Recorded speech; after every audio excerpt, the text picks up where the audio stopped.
పుష్కరిణి దగ్గర అయితే చాలా బాగా అనిపించిందనమాట. కోనేట్లో ఎక్కువ వాటర్ అయితే లేవు. మెయింటెనెన్స్ చేయట్లేదనమాట. ఇక్కడ స్నానపు గదులు, అలాగే తలనీలాలు ఇచ్చే ప్లేస్ అనమాట. పుష్కరిణి ఉంది ఇక్కడ. బట్ వాటర్ లేవు కానీ చాలా ప్లెజెంట్‌గా అనిపించింది. మార్నింగ్ 6:30, 7 ఈ టైమే కదండీ! చాలా బాగుందనమాట. పుష్కరిణి దగ్గర సూర్యోదయాన్ని చూస్తూ నేనైతే చక్కగా ఎంజాయ్ చేశాననమాట. చాలా బాగా అనిపించింది. ఇక్కడ స్నానపు గదులు ఉన్నాయి కదా! ఫ్రెష్ అప్ అయిపోయి దర్శనానికైతే వెళుతున్నాం.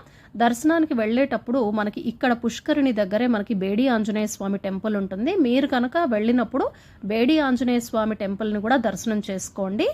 అయితే మేము వెళ్ళే టైంకి క్లోజ్ చేసిందనమాట. కాబట్టి మేము ఆ టెంపుల్ని దర్శనం చేసుకోలేకపోయాము. నేను ఈ జర్నీ అంతా అయిపోయిన తర్వాత బేడి ఆంజనేయ స్వామి గురించి నేను తర్వాత తెలుసుకున్నాను అనమాట. అయ్యో, దర్శనం చేసుకుని ఉంటే బాగుండేది అని అనిపించింది. దర్శనానికి వెళుతున్నాం. దర్శనానికి వెళుతూ స్వామివారికి కొబ్బరికాయ